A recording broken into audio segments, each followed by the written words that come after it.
Scary Recaps presents Cloverfield. Beware of spoilers. The movie starts with Rob videotaping the start of a typical New York day from an apartment in the North Tower of the Time Warner Center.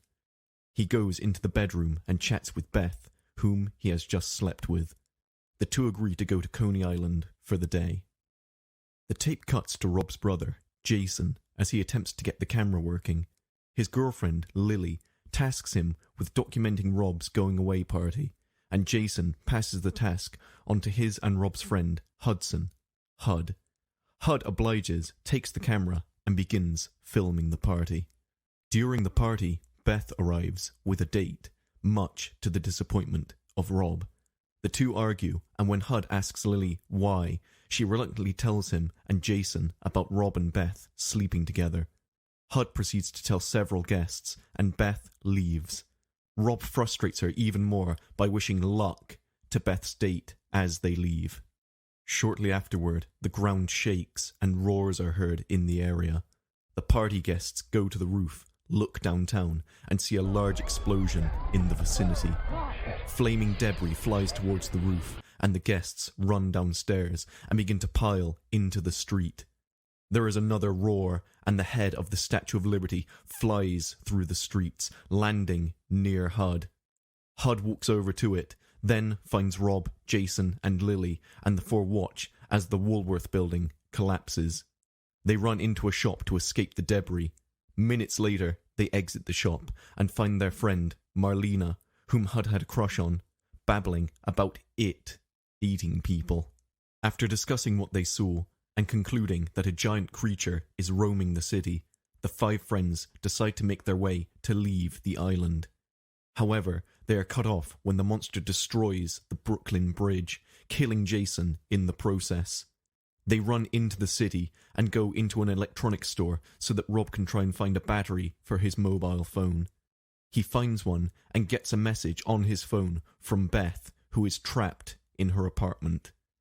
Meanwhile, Hud watches the news and sees live images of the monster rubbing its back against buildings and dropping dog-sized parasites on the ground. The parasites start attacking people. Rob, however, decides to try and help Beth, and the friends all agree to follow him. They make their way further north, towards Midtown, and have an up-close encounter with the monster when the army comes and tries to shoot it down. The group panic and run into a subway to try and escape. When they are below the streets, they discover that they can get to the other side of Central Park from Beth's apartment by following the train tracks and then turning west down Central Park South and begin to walk through the tunnels. The parasites ambush them during their walk, and Marlena gets badly bitten by one during the attack. They hastily climb into the abandoned Bloomingdale's via the 59th Street subway station. A squad of infantry leads them to an army field hospital set up to care for the hundreds of wounded civilians scattered around the city. Shortly after arriving at the hospital, Marlena is dragged behind a paramedic screen. We see her silhouette gruesomely expand and then explode.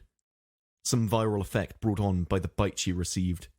Some of the parasites, both alive and dead, are shown in containment cages examined by a few white-coated scientists. The sergeant permits the group to leave and try and help Beth, but to report at a military evacuation zone by 0600 that morning. Hud has a minor breakdown as they leave, but pulls himself together and they continue towards Columbus Circle to help Beth. When they reach the Time Warner Center, they find that the North Tower has been pushed over and is leaning against the South Tower. Hud suggests they climb the stairs in the South Tower and try and find a way onto the roof of the North one, and they manage to get themselves to Beth's apartment. When they get there, they find Beth lying on the floor with her shoulder impaled by a length of rebar. The group pull her up and lead her back down to street level. They briefly see the monster again as they cross the roof of the North Tower and have another encounter with a parasite as they go down the stairwell. Rob stabs it with a fire axe and the four manage to escape. As they reach the evacuation zone, which is just by Grand Central Station, they see the monster step right over the station as they run by it. They hastily try and get on a helicopter and are separated from Lily, who is put on a different helicopter. Hud, Beth, and Rob get on the next helicopter and begin to evacuate. As they fly over the city, they witness the monster being bombed by various planes and finally get knocked down into a building and under a cloud of smoke. As Hud shouts in joy, the monster suddenly rears up and smashes the helicopter's rear rotor, sending the chopper circling towards the ground. It lands in Central Park, and the group wake up in a couple of minutes later and help each other get out. The pilots are briefly seen in the helicopter, dead. Rob injures his leg in the crash, and Hud puts the camera down to help him get away. But when he goes to retrieve it, the monster suddenly steps over him and looks down at the camera. Rob and Beth look on from behind the helicopter as the monster bends down and scoops Hud up in its mouth, and for a few seconds the camera is inside the creature's mouth. The top part of Hud falls out of its mouth, camera and all, and Rob and Beth run over to him, sobbing. Rob picks up the camera and carries it with him and Beth, and the two collapse under a bridge near the southeastern corner of the park. They sit there and listen as the bomb warning siren goes off in the city, and Rob makes a last testimonial to the camera. As he quietly comforts Beth, a bomb drops on the park, and the camera gets knocked out of Rob's hand, getting buried beneath some rubble. Rob and Beth each proclaim their love for each other just before another bomb goes off. The camera pauses, and then cuts to a shot of the ocean from the Coney Island Ferris wheel. You can briefly see a Japanese satellite fall from the sky and crash into the ocean in the far distance, a part of the film's viral marketing campaign.